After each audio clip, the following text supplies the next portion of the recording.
In the third year of my secret relationship with my brother's best friend, his foster sister came back. I decided to break up and quietly agreed to the arranged marriage my family had planned for me. The engagement party was highly private, with only our closest relatives invited. During the tea ceremony, when I was about to address my elders, my brother's phone rang. He answered, chuckling teasingly, "You didn't even come to Caro's engagement party? And to think our Caro used to chase after you calling you brother." On the other end, Charles's voice froze. "Who did you say is getting engaged?" Chapter 1. What? Did you break up with that mysterious boyfriend of yours?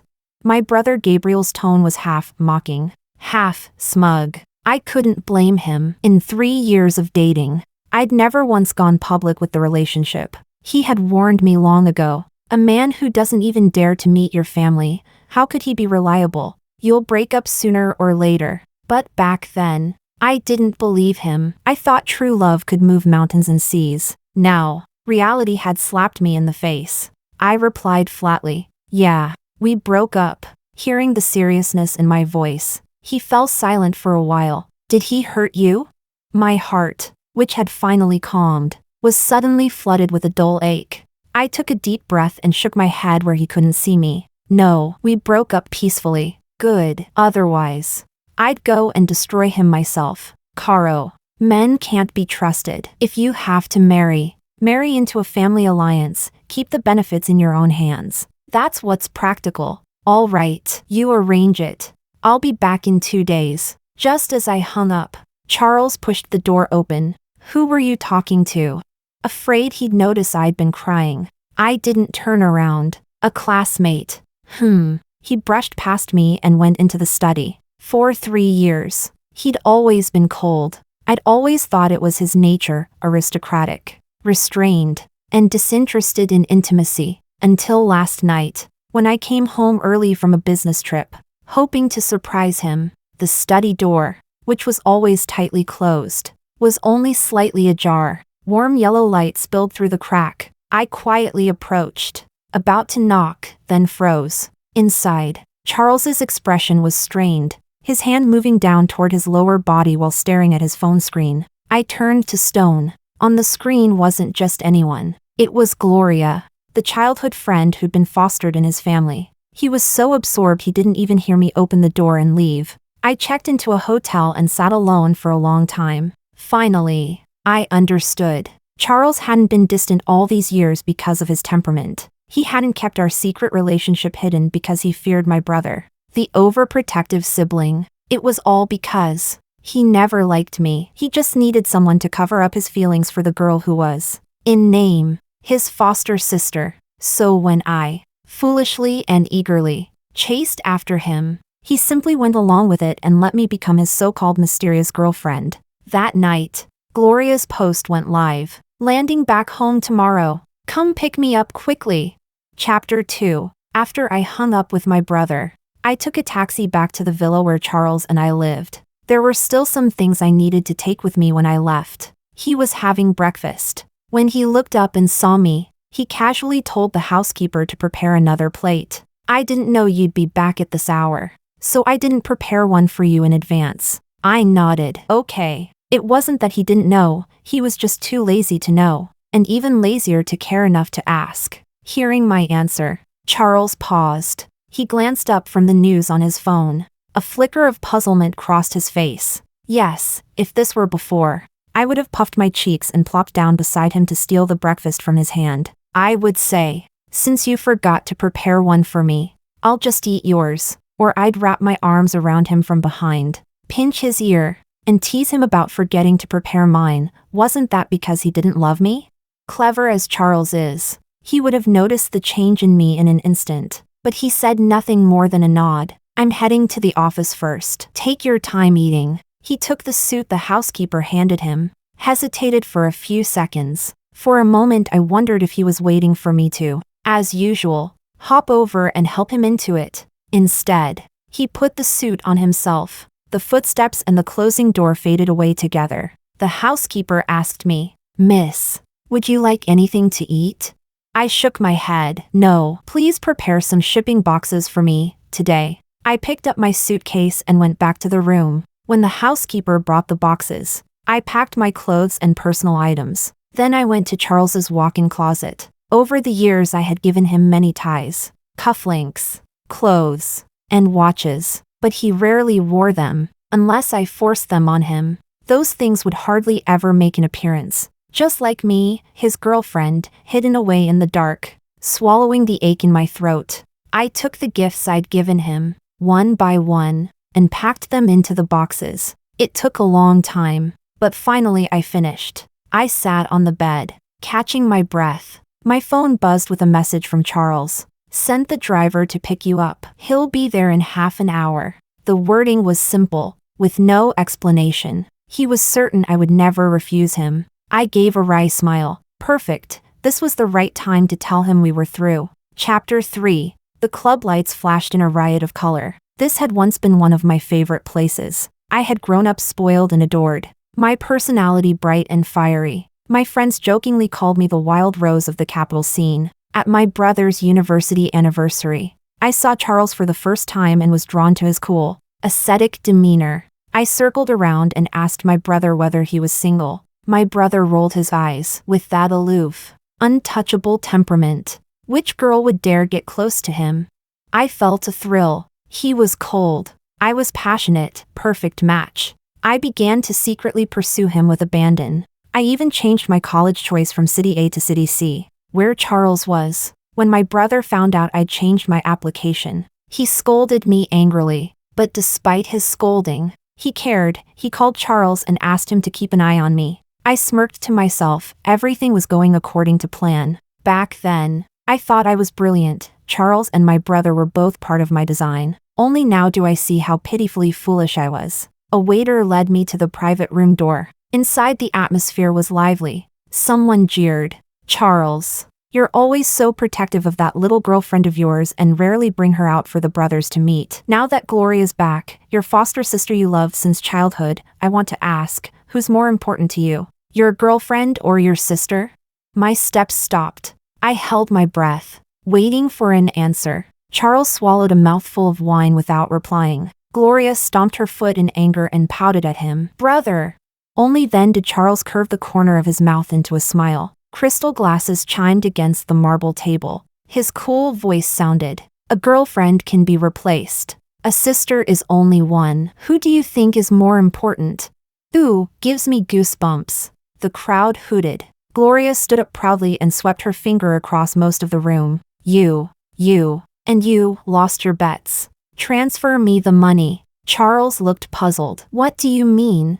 Gloria explained. "They bet on whether you care more about your girlfriend or me. Each loser owes me 200,000. The group held in mock pain and took out their phones to transfer money. Charles sneered at their exaggerated reactions. "Serves you right." I lifted my hand and knocked on the private room door. Chapter 4. The lively atmosphere suddenly stalled. Charles looked over. The seat beside him had been vacated automatically. Charles hadn't taken me to meet his friends many times, but when he did, he usually treated my presence with some importance. When I had been nearly driven away by his coldness after chasing him for so long, he once offered to bring me to a friend's gathering. That time his friends said to me, "Sister-in-law, besides Gloria, Charles has hardly ever brought any other girls here." Back then I only took Gloria as his little sister and didn't think much of it. I even sweetly believed that Charles, though outwardly aloof and inexpressive, still cared deeply for me. Now, looking back,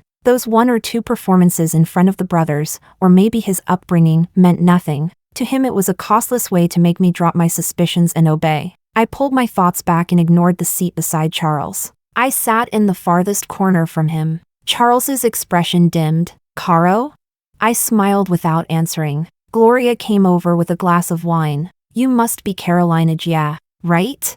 "I'm Gloria. Charles is." She hesitated on the last word. Charles supplied. "Sister." Gloria frowned, a flash of impatience crossing her face. She handed me the glass and, petulant, said, "Yes, sister. I just returned home. This is my welcome banquet. I'm toasting you." I didn't need to be overly sensitive to sense the hostility in Gloria's demeanor. It wasn't the kind of dislike a sister would have toward her brother's girlfriend. Gloria liked Charles too. Thinking of the study and what I'd seen there, the situation felt absurd. I gave a faint smile. Thanks. But I'm not feeling well. I don't drink. Gloria's mouth pulled down. Sister, couldn't you be more polite? I came back from so far away. This is my welcome party. Why won't you drink my toast? I already said I'm unwell. Her displeasure deepened. She turned to Charles. Brother, doesn't sister not like me? Charles's gaze held no warmth. His tone was flat. Caro, don't be dramatic. Drink. I almost laughed coldly. You called me here just so I'd drink? He lifted an eyelid and replied coolly. Gloria wanted to see you. So it was only because Gloria wanted to meet me, only to give them both the appearance of conforming to social norms and facing reality. They used me as a tool to make each other stop having fantasies. I stood up. Now that you've seen me, may I leave? Sensing my unusually defiant tone, Charles's eyes darkened. I knew he was angry, but I refused to indulge him. What have you been making a scene about all day? The room chilled further as his voice dropped. I looked back at him and smiled meaningfully. Charles, I knew all your filthy, despicable thoughts. I'm not playing your games anymore. I turned to leave, and Gloria grabbed my wrist. Sister, I'm the star of tonight's banquet. I haven't agreed to let you go yet. I whipped my hand free and slapped her across the face. Because you're an orphan, you have no manners? Chapter 5. I strode through the dim hallway, surrounded by drunken strangers teasing and laughter. A fire burned in my chest, wild and furious, desperate for cold air to extinguish it. Only when I stepped out of the club did I finally breathe again, to clear my head. I didn't call a cab, I just walked along the roadside. But I hadn't gone far before a car suddenly stopped beside me. Instinctively, I froze and reached into my bag for my phone, pressing my emergency contact, Charles. The next second, several masked men in black jumped out of the car. A sack was thrown over my head, and a violent blow sent my consciousness spiraling into darkness. When I woke again, I was in an abandoned factory. My hands and feet were tightly bound, my body hanging in the air. One of the men spoke. Lower her down. My body dropped sharply. A rag stuffed in my mouth made my muffled cries incomprehensible. If they would just take it out, maybe I could understand what they wanted, maybe I could bargain for a way to live.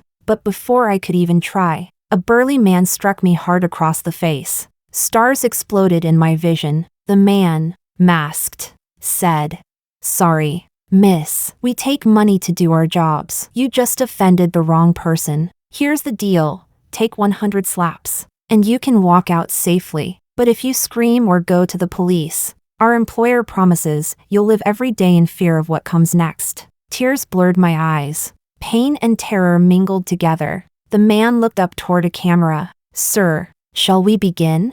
A low response came through the speaker. Yes. Lightning struck through me. My whole body went rigid, even with just that one word. I knew the voice instantly. It was Charles. My mind went blank. He had hired people to kidnap me, to slap me 100 times, all because of Gloria.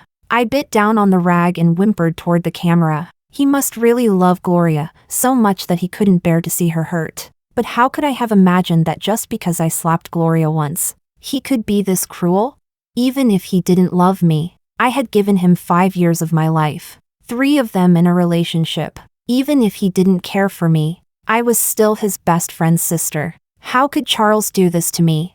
I sobbed and struggled, hoping some flicker of conscience might stop him. But there was no reply from the camera, only slap after slap landing on my face. The swelling turned to numbness. Blood stained my lips and cheeks. Chapter 6. When I woke again, I was in the Bai family's private hospital. Charles Bai stood before the massive floor-to-ceiling window, his tall figure outlined by the light. Hearing movement, he turned to look at me. "You're awake," I sneered. "Didn't manage to beat me to death, disappointed?"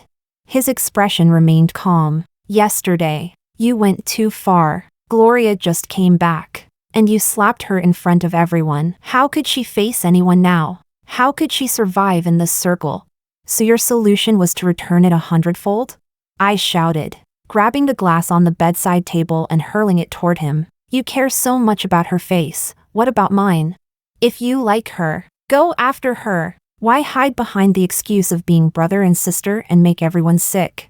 Carolina, he barked, trembling. For once, emotion cracked through that usually expressionless face, shadows roiling across his features. Charles glared at me. Gloria will only ever be my sister. Calm yourself. Stop being unreasonable. He turned and walked toward the door, but paused. With his back to me, his voice dropped low. I'll make it up to you. You've always wanted to tell your brother and parents about us. Next month, I'll go with you to visit them. My lips twitched in bitter irony. I'd wanted that for years, yet every time I brought it up, he'd had an excuse. Now, with Gloria back, he was suddenly willing. Was it because he was afraid that seeing her again would make him lose control? And he needed me to anchor him, to force himself to give up on her? But why should I continue being their tool?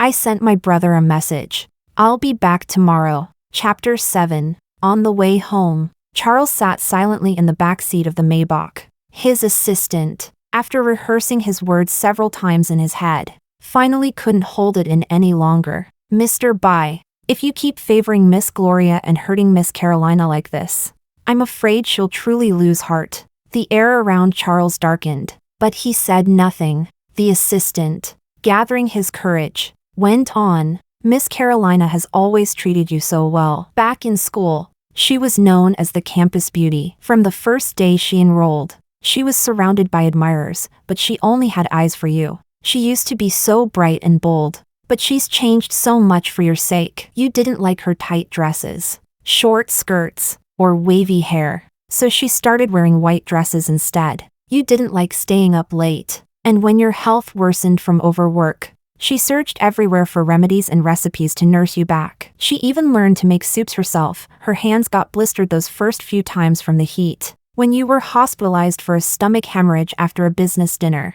she cried the entire night. The next morning, she still smiled at you, pretending nothing was wrong. The assistant stopped there, unable to continue. Even he felt sorry for Carolina. He had been her schoolmate and had once seen the radiant, carefree girl she used to be. Now, seeing her constantly suppress herself to please Charles, and still never measuring up to Gloria in his heart, he couldn't help feeling that she didn't deserve such pain. Charles stared out the window and cut him off in a low voice. You talk too much. But the assistant couldn't stop, thinking of his own lost love. He sighed softly. Mr. Bai, people's hearts are limited. Once disappointment piles up, it's hard to undo. Charles's chest tightened sharply. His mind suddenly flashed back to that night, after the stomach bleeding incident, when he woke to see Carolina's red, tear-stained eyes and forced smile. Then another memory, her first attempt at making soup for him. He had noticed the blisters on her hands. He'd only taken one sip before telling her, "Don't make this again." He hadn't wanted her to hurt herself. Back then, disappointment had flickered in her eyes, but she quickly raised her head and smiled. Guess you don't like porcini chicken soup. Next time, I'll make lotus seed and longan dessert. The image shifted again to yesterday's surveillance footage. Carolina, bruised and disheveled, staring at the camera with tear-filled eyes. Suddenly, Charles found it hard to breathe. He gave a sharp order. Turn back. Go to the hospital. The assistant's face lit up. He immediately made a U-turn. Just as the car stopped in front of the hospital, Charles's phone rang. Gloria's voice came through, trembling with a sob. Brother, I slipped in the bathroom. It hurts so much. Charles's grip on the phone tightened. He looked up and saw the light still on in Carolina's hospital room. On the phone, Gloria's voice turned soft and coaxing, urging him to come home. Charles took a deep breath and glanced at his assistant. Back to the old house. The assistant hesitated, about to speak. Charles's voice rose sharply. I said, go back. The assistant flinched, startled, and started the car. Chapter 8. I stood before the glass window, wanting to quietly think about the future in the stillness of the night. Then I saw Charles's car return. My heart gave a faint tremor. I didn't know why he had come back. Was it to continue lecturing me? To warn me never to bully Gloria again? Or had guilt brought him here? To apologize? But in the next instant, when the car turned around and drove away once more, all those possibilities became unanswered questions. I smiled. At last. With resignation. It didn't matter anymore. I stayed awake the entire night. I deleted everything about Charles from the notes on my phone. Then opened my photo album and erased every picture and video connected to him, one by one. When I was done, dawn was just breaking. I walked out of the hospital into the pale light. The sky was still dim, but the road to the airport was smooth. Leaving him turned out to be far easier than ever getting close to him. A quote I'd once seen online suddenly surfaced in my mind. Fate will keep making you go through the same things until you give a different answer. When you finally let go of the wrong people and things, your life will flow smoother than you ever expected. Maybe even the heavens were reminding me, cut your losses in time, and blessings will follow. The plane landed smoothly at a city's airport. My brother stood leaning against a pillar, sunglasses on, waving at me from afar. Finally decided to come back? Seeing my family again, standing on familiar ground, stirred countless emotions inside me. I forced them down and raised a brow at Gabriel. Yeah, just wanted to check if you've been managing my property properly. Gabriel laughed out loud, still the same little firecracker, never losing an argument. Then he reached out his long arm and pulled me into a hug. All right, I'll swallow my pride if I have to, having my sister back matters more. The tears I had just held back instantly welled up again. I lifted a hand behind his back to wipe them away. Let's go. Gabriel released me and patted my shoulder. I've got a surprise for you. What surprise? He smirked, tilting his head toward a direction behind him. A bad premonition prickled at my temples. I turned to look. There, standing out distinctly among the crowd, was a man. Gabriel's tone was calm, almost amused. Come on, say hello to your future fiancé. Chapter 9. My heart nearly stopped. Gabriel's efficiency was unbelievable. I had only agreed to the idea of an arranged marriage 2 days ago, and now he'd already found me a fiancé. The problem was, I'd been slapped 100 times, even though the hospital had treated me carefully and the swelling wasn't as bad now. Anyone who looked closely could still tell. I didn't want my brother to worry, and I wanted to take revenge myself. So from the moment I got off the plane, I'd kept a mask on my face. That was the only reason no one had noticed. But now, like this, Gabriel actually wanted to introduce me to my engagement partner. My feet felt glued to the floor, refusing to move. Gabriel noticed my hesitation and chuckled. What's wrong? You've never been afraid of anything. How did 5 years in City C turn you into such a timid little thing? I stayed silent, my mind racing for an excuse. Let's skip it today. I'd rather not meet him. Gabriel frowned. Why not? I touched my mask. I just had a cosmetic procedure done. My face hasn't recovered yet. I'm afraid if he sees me now, he'll get scared and reject this perfect match you picked for me. Gabriel, who knew nothing about such things, tried to reassure me. What's there to worry about? Everyone in City A knows how beautiful you are. Besides, he's not that kind of shallow. Before he could finish, the man we were supposed to meet began walking toward us. I quickly took a small step forward and tugged on Gabriel's hand, pleading softly. Brother. Gabriel stopped mid-sentence, sighed, and gave in with a helpless nod. Fine. He turned and walked over to the man. They exchanged a few words in low voices from a distance. The man glanced at me several times while listening to Gabriel. I forced a polite smile and nodded back. When he gave a small nod of acknowledgement and turned to leave, my heart finally relaxed. Back home, my parents were overjoyed to see me. I used the same cosmetic treatment excuse for my face, and they immediately believed it. Their worry turned into excessive care, offering me tonic soups, rare fruits, and every delicacy they could think of. From morning to night, the kitchen never rested. Between my parents and the housekeeper taking turns cooking, I gained several pounds in just a few days. Half laughing and half pleading, I said, "Please stop feeding me like this." My mother smiled indulgently. Perfect timing. Your brother said William's coming to take you out today. Go for a walk and digest a bit. I blinked. Who? William, the little boy who used to be our neighbor. Don't you remember? William? I searched my memory for the name. The chubby one? My mother's eyes curved with laughter. Not anymore. He's a handsome man now, 6'2". I remember your brother saying he went with him to pick you up from the airport that day. Didn't you see him? Then it clicked. The man who had waved at me from afar that day. So that was William. the little shadow who used to follow me everywhere as a child. And right on cue, my phone buzzed with a new WeChat friend request from William. I accepted, and within seconds, a message popped up.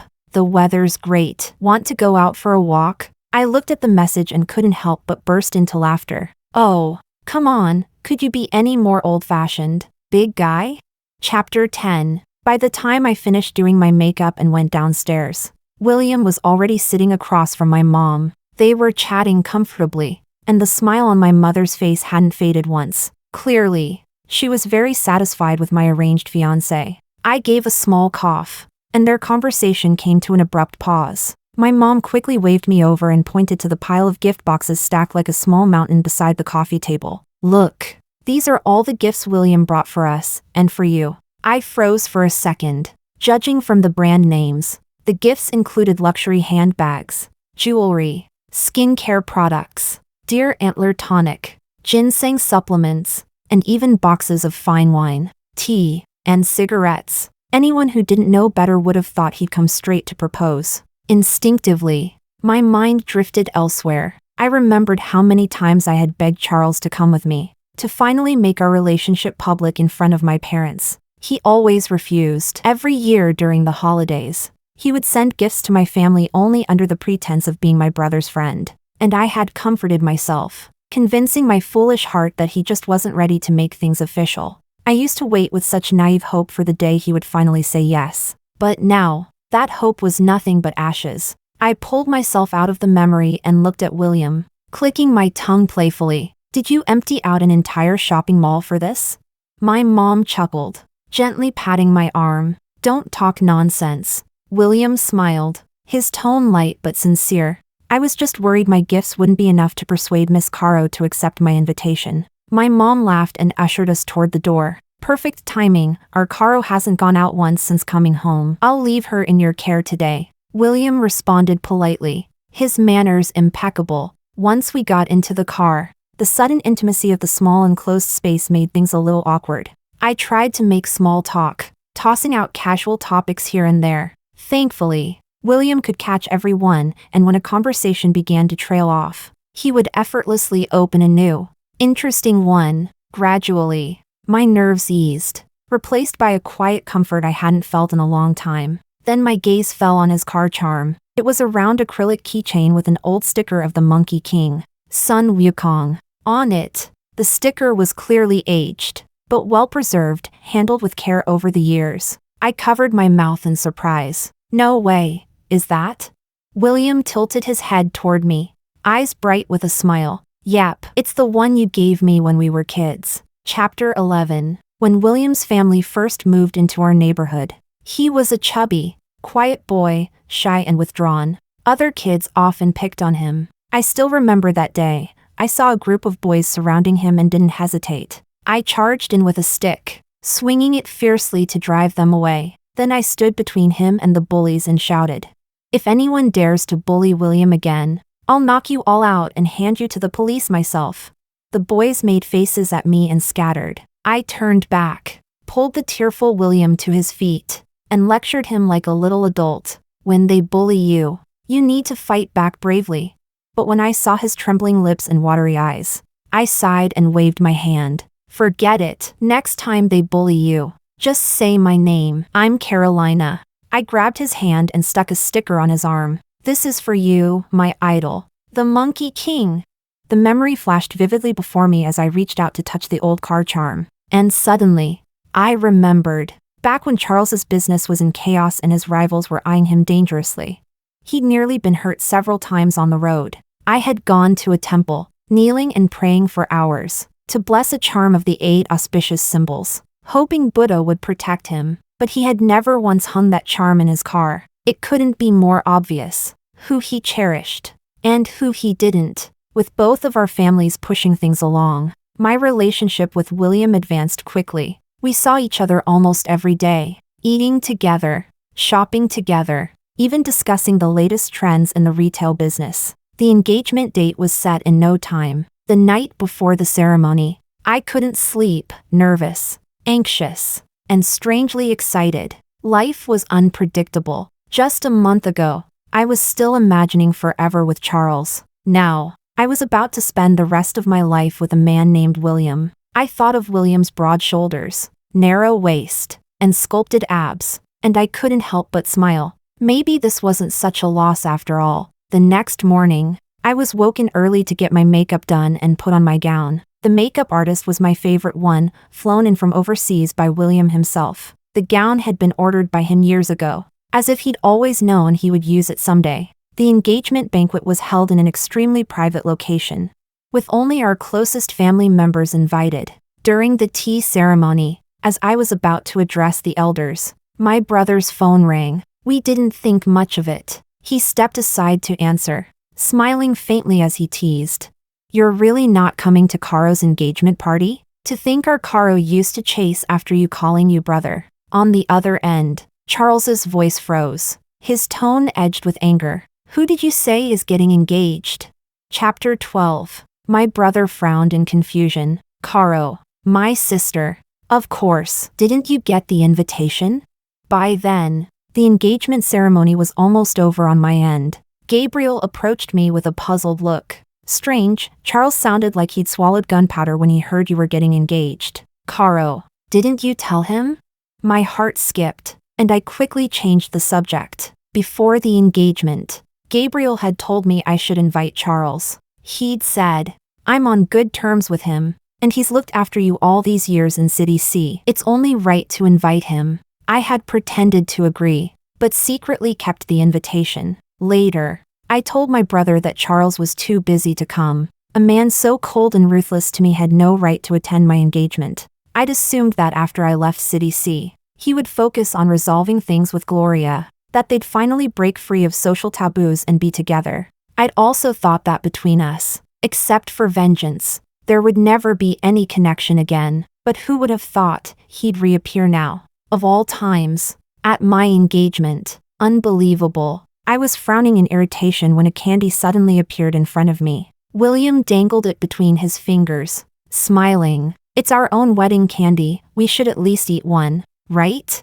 I couldn't help but laugh. "Then I won't refuse. My dear fiancé." Chapter 13. When the engagement banquet finally ended and all the guests and relatives had left, William and I sat together in a daze, talking about old memories and sharing dreams for the future. Night had grown deep. William held me in his arms, reluctant to let go. "Let's get married soon," he murmured. "That way I won't have to send you home anymore." I looked up at his eyes, soft and shining like a puppy's under the dim light. Smiling, I brushed his hair and whispered near his ear. Soon, William started the car and drove me toward home. A light rain drizzled outside, misting the windshield. The wet scent of grass and earth filled the air, silvered by the reflection of moonlight. At a red light, my phone rang. It was my brother. I smiled and urged William, "Drive faster. My brother's already nagging me to come home." William laughed. "As you wish, princess." I answered the call. "I'm almost home. Don't worry." Gabriel's voice came through the line. "Caro, did Charles call you?" Hearing that name for the second time that day, a chill spread through me. "No," I replied quickly. I was about to tell him not to mention that man again when Gabriel's confused tone broke in.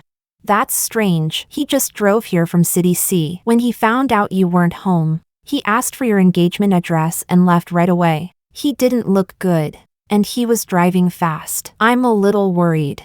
Then he laughed lightly. "Looks like all those years of calling him Brother Charles's weren't for nothing. He's rushing over in person to bless your engagement."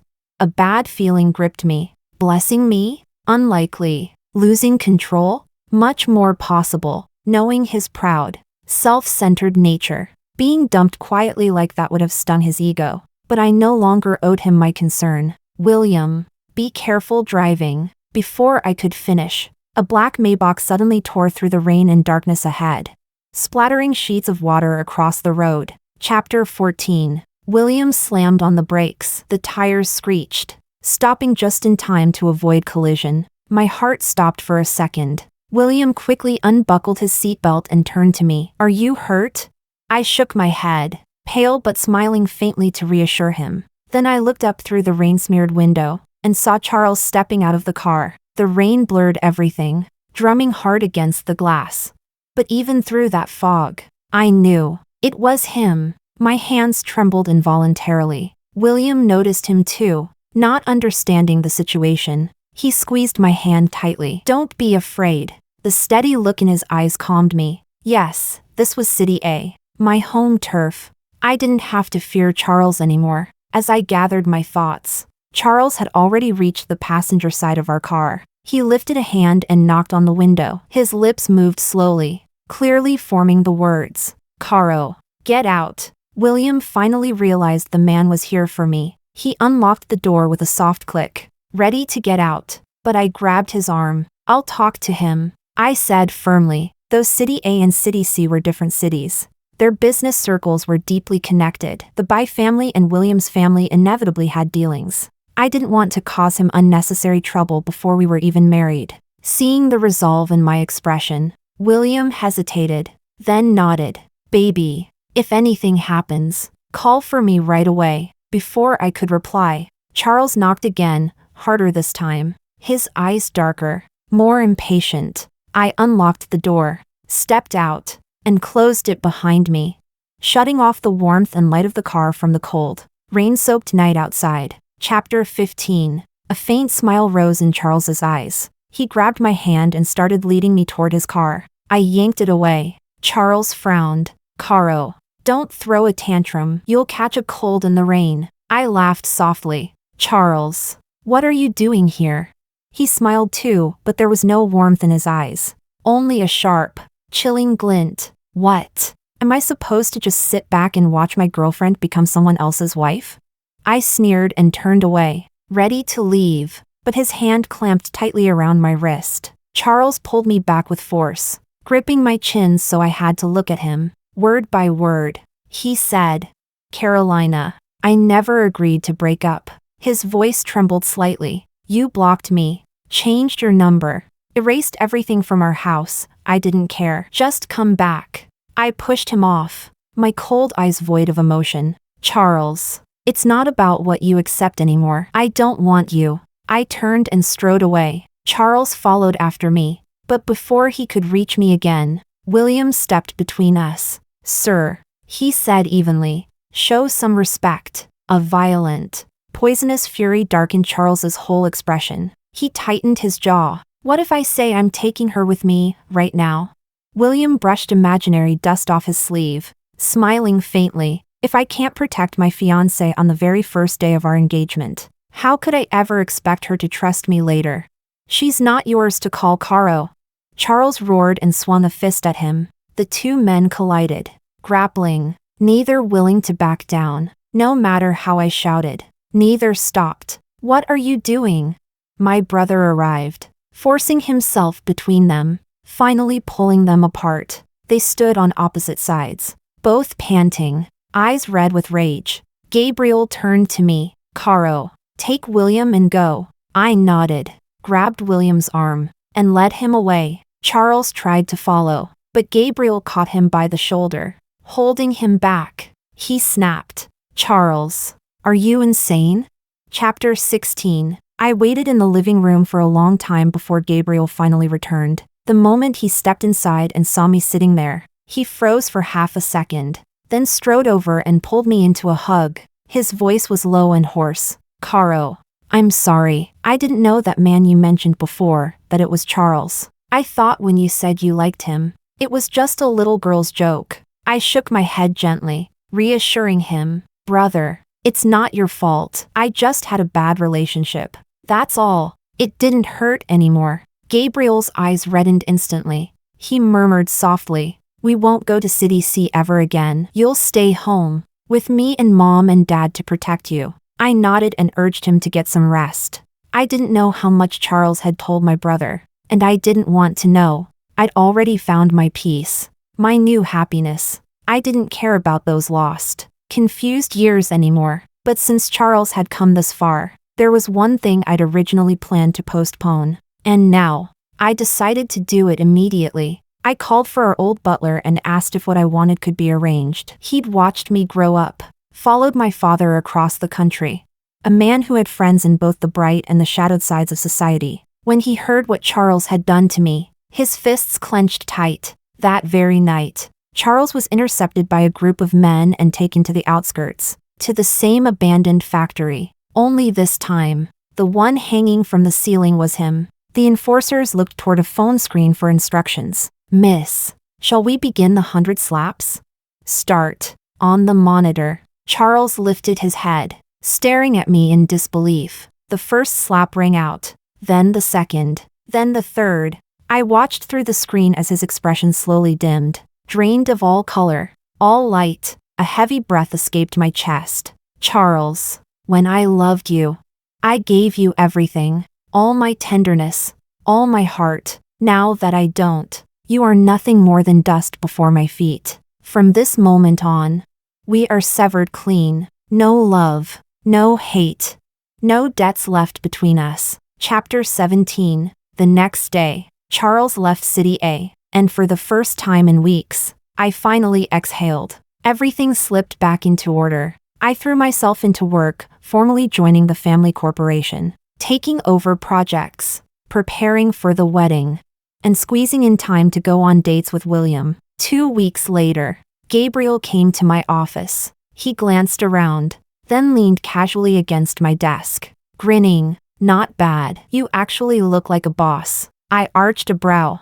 Of course, you'd better start working harder, or all the family fortune's going to be mine. You know how succession wars go. Gabriel burst out laughing. After a pause, his tone shifted. Charles has moved his company's operations to City A. My fingers froze over the keyboard. Let him, I said coolly. Seeing that I wasn't shaken, Gabriel relaxed and left. The next night, he sent me the address of a club we used to frequent. When I arrived, I found Gabriel there, with a room full of our mutual friends. What's this setup? I asked, smiling as I took a seat. Gabriel lounged lazily on the sofa. Don't rush. One more person's on the way. As soon as he said that, a waiter ushered someone inside. It was Gloria. She was wearing a white dress, her eyes wide with surprise at the crowd. One of our friends smiled and led her further in. I sat quietly in a dark corner. The lighting was dim, and she didn't notice me. Soon,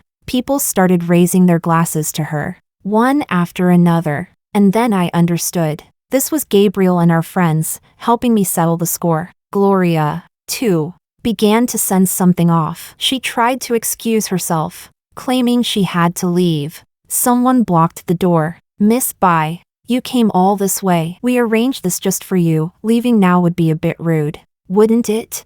Her smile looked worse than tears. I'm really not feeling well today. I can't drink anymore. No one cared. When she pulled out her phone, someone snatched it away, laughing. Calling your dear brother Charles? Another chimed in. No need. We've already called him for you. He'll be here soon. Gloria's eyes reddened. You're all bullying me. When Charles Gidge gets here, he won't let you go. The group burst out laughing. Oh, so Charles dotes on the Bai family's little foster daughter that much? Amid the laughter, Gloria crumpled into herself, trembling. Someone grabbed her arm and forced a drink into her hand. She cried, struggled, but couldn't escape. I sat in the corner, watching, and I didn't feel sorry for her. You only understand pain when the rain falls on you. Only when revenge is repaid can the slate be clean. Charles burst into the room, cutting through the crowd to pull Gloria into his arms. She clung to him, sobbing, accusing. Charles roared, Are you all out of your minds? Gabriel sat in the center of the room, a single light pooling over him. He lifted his glass, his voice as cold as ice and whiskey. Charles, did you really think you're the only one with a sister? That only your sister deserves to be treated like a treasure? He slammed the glass onto the floor, shattering it. Take Gloria and get out. From this moment on, our brotherhood, he gestured toward the broken shards, is as shattered as that glass. The next time we meet, we'll be rivals. Charles's expression flickered, pained, but with Gloria still trembling beside him and so many eyes watching, he had no choice but to leave. Just before stepping out, he stopped and said quietly, What I owe Caro, I'll repay in full. Get out! Gabriel shouted, voice cutting through the air, and just like that, the night and the reckoning was over. Chapter 18. Gloria had secretly followed Charles to City A. When Carolina left for City A, Charles moved his entire business there too, and that made Gloria uneasy. Fear gnawed at her chest. Once they got into the car, she burst into tears, pouring out everything that had just happened to her. The humiliation, the bullying, the fear. Charles listened quietly, not interrupting once. When she finally stopped, trembling, waiting for comfort, he said softly, "But didn't you do the same thing to Carolina back then?" Gloria froze. She looked at him in disbelief, as if she hadn't heard him right. "Brother, didn't you say I'd always be the most important person to you?" That was before. Her pupils constricted sharply. Charles went on, voice cold and level. "Gloria, from now on, you're just my sister. Don't get involved in my affairs, and don't cause any more trouble for the Bai family." His gaze cut into her like ice. "Don't make my parents think that taking you in was a mistake." Gloria went rigid. She knew then, something fundamental between them had changed. In the past, she had always been aware that Charles's feelings for her blurred the line between sibling affection and something deeper, and she had felt it too. But the Bai parents were deeply traditional, conservative to their core. They would never allow such a thing to exist. Gloria knew that if she crossed that line, she would lose everything: the Bai family name, her identity, her place in their world. So she had chosen to keep that delicate balance, enjoying Charles's devotion and protection under the guise of a sister's bond. Until, one day overseas, during a phone call,